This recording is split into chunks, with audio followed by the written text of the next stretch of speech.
stations provided in Russia, and that hundreds of thousands of Moldovans were prevented from voting. This comes as the pro-European party of Moldovan President Maia Sandu has claimed that victory and a new majority in parliament in elections seen as critical for her country's future path to the EU. In addition, Russia has stated that unnamed political forces have raised concerns about alleged electoral violations. The Kremlin also issued a warning regarding Moldova's breakaway Russia-backed Transnistria region, saying provocations there cannot be ruled out.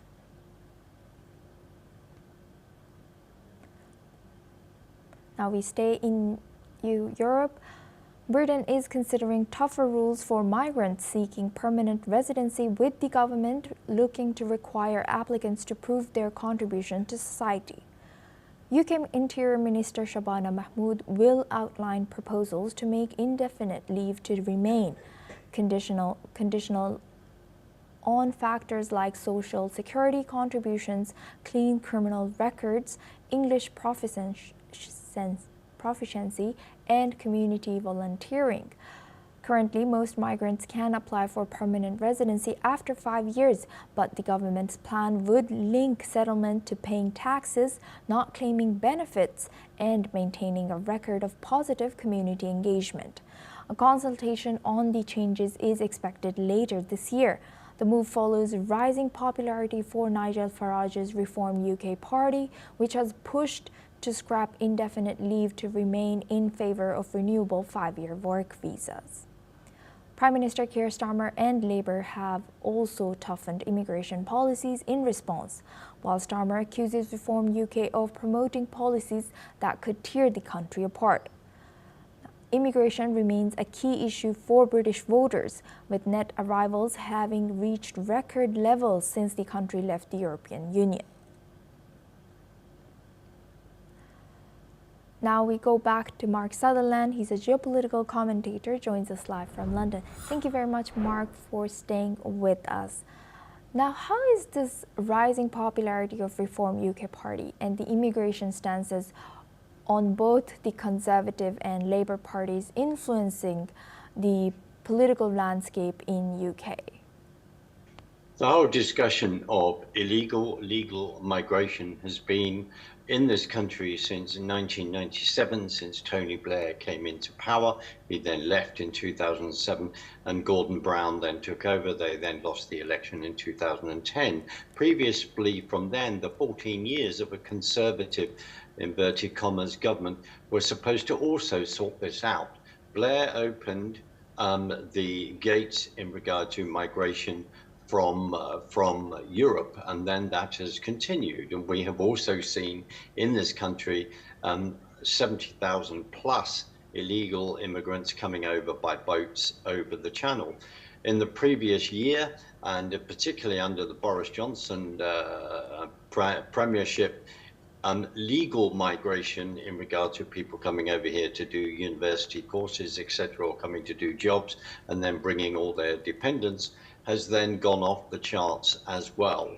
And that, where we've seen an increase, I think, from the year ending 2024, the fact that 750,000 came over, then that is hidden within the discussion and the lexicon. The borders of the UK, to many, feel very, very open and are not secure, and they need to get a handle on this.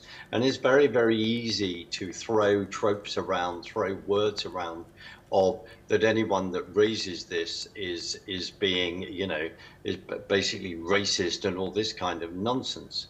We have to get a grip on it. And it's all very well when we look at the words of Starmer saying, well, you're dividing the country. Well, you are Prime Minister of this country. You are supposed to put the needs of this country first.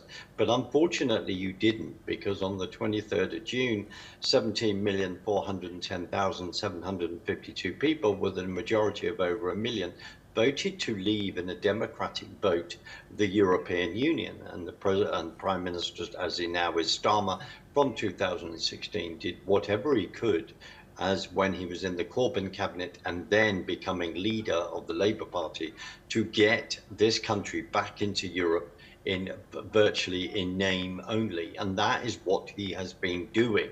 Now, we signed a deal with France, gave them millions of pounds to Yeah. stop the illegal immigration coming over. That has not happened. And also this supposedly, 300 in and one out. That is a complete failure. It's Yeah. not a difficult job to do if you actually believe in having borders. And the problem is when you have an ideology that is extreme left wing, Fabian and socialist, then if you believe in pushing towards taking democracy away from people because you do not believe that the little people can actually cope with the responsibility of that, then you create this kind of system. Now the present home secretary has been in for 3 weeks. Well, okay, good luck to it. Be very, very good if she decides to clamp down on this and clamp down on that. And one of the reasons why is because a populist party, I would say bordering on establishment, such as Reform, then have gained such momentum. We also then have advanced UK. We also have people like Rupert Lowe now as an Mark, independent MP talking about these yeah. issues. Asuma. Yeah, Mark, can you also tell us, you've already told us why government is making all the changes, what's behind it, but can you tell us a little bit also about the voter behavior? How do you think this has affected the voter behavior in UK? I think, 4 million people voted for Reform UK in the last election, and with our first past the post, it only then brought in 5 MPs at that time. They now have 5 MPs um, within Reform. So that is what it did. We've recently had a big march in London, as you know, Unite for Kingdom. They are watching all of this. They know where the votes could be going. In the last election, the Labour Party only got, I think, 33% of the vote, which must mean about 10 million votes. There are some of those Labour seats, people like Wes Streeting, for argument's sake, who runs the NHS, and even Angela Rayner, who's just left the cabinet in disgrace, etc. They are hanging on by just a few votes in various constituencies, which means that they are looking at their position and the votes that they would then lose, which means that they would be out of office. And I would say to them, are you wanting to put the country first, or is it Yes, all about your own political yes. expediency? That, Asuma, is why they are worried. Thank you. Right. Thank you very much, Mark, for joining us and sharing your insight throughout our news today.